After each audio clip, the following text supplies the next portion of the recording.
Welcome back to another deep dive on the Explainer. Today, we're zooming way out from the micro scale of our daily lives straight into the macro scale of the cosmos.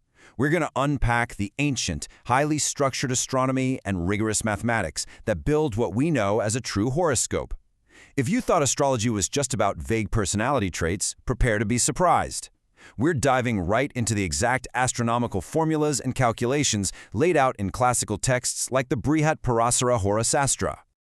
Here's our roadmap for today. We'll start with the philosophy of Jyotish as the eye of the Vedas, then track planetary motions, break down the strict math behind aspects, also known as drishti, and finally, look at real-world impacts to see what this calculated cosmic blueprint actually means for you. Before we dive headfirst into the heavy mathematics and planetary angles, we really need to ground ourselves in the philosophical roots of this whole system.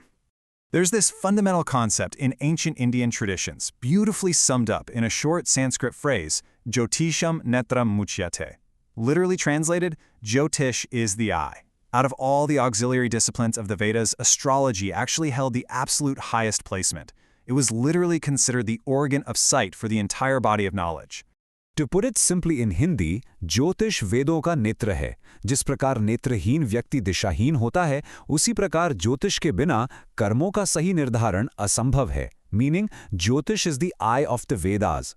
Just like a person without sight might stumble around directionless, these ancient texts argue that without the vision of this cosmic science, our actions lack true guidance. It's basically the ultimate tool for bringing the invisible forces of time and karma into sharp, visible focus.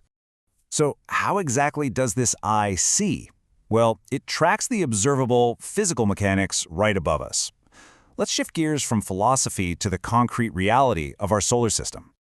Take a look at the sheer disparity in planetary speeds here. A horoscope is, at its core, a snapshot of these bodies moving through the 27 nakshatras, or asterisms, of the zodiac. I mean, the moon is literally racing through the sky at 13 to 15 degrees every single day, while Saturn is plodding along at a microscopic 2 minutes of a degree per day. The Sun, meanwhile, moves exactly 1 degree. Because these celestial bodies travel at such drastically different speeds, they're constantly creating complex, ever-changing geometric relationships with one another. And that dynamic motion? That is the absolute baseline of all horoscope construction.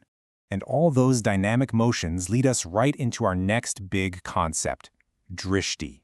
This is the exact mechanism by which these moving bodies interact across millions of miles of space.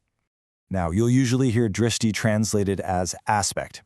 But here's the kicker. An aspect is absolutely not some vague, mystical beam of energy. Not at all.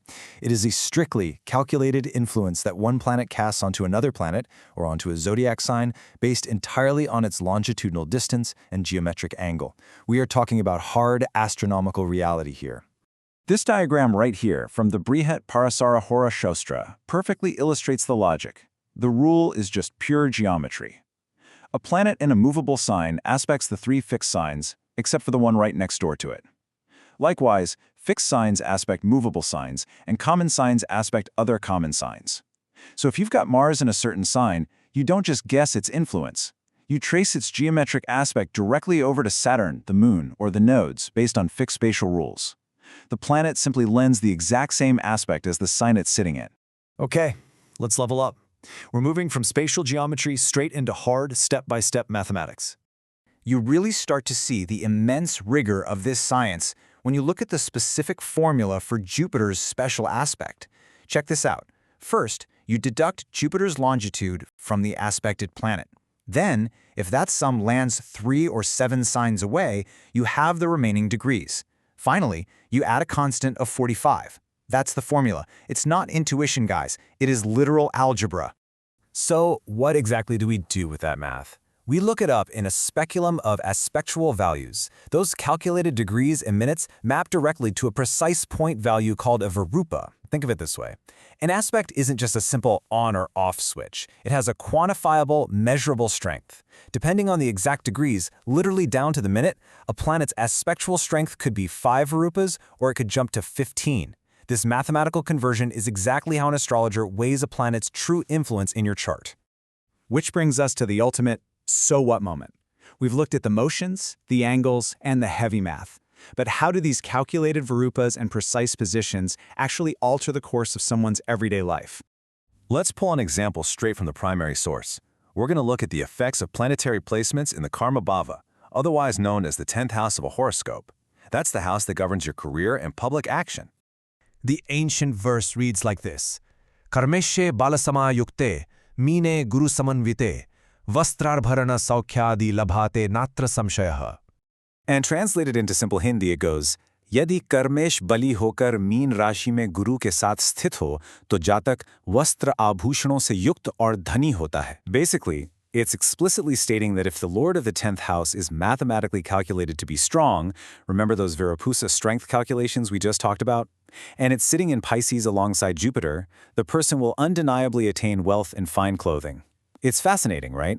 The tangible, material outcomes of your life, your wealth, your success, are dictated by whether the maths of planetary strength and the geometric reality of their aspects align in this specific, quantifiable way.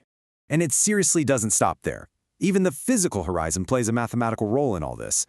Planets that fall into what's called the visible half of the zodiac, which is the 180-degree range looking backwards from your ascendant's exact cusp, will yield explicit, manifest results in your life, stuff you can visibly see.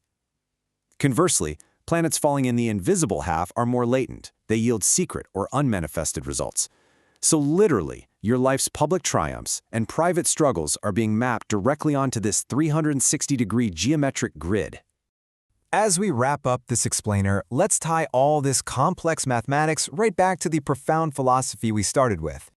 To bring it all together, Jyotish is fundamentally designed to guide human action by acting as an eye. And this eye isn't looking at mystical abstractions. It observes physical bodies moving at precise mathematical speeds.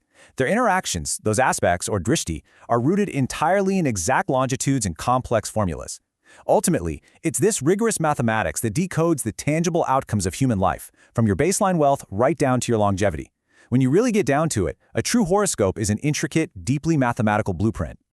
Which leaves us with one final, pretty massive thought to ponder. Looking at the sheer complexity here, the precise longitudes and the calculated Virupas that define this ancient science, are our lives really just a series of random, chaotic events, or are they, just as the ancient astrologers believed, mathematically woven right into the precise clockwork of the cosmos? Thanks for joining us on this explainer, and remember to keep questioning the universe around you.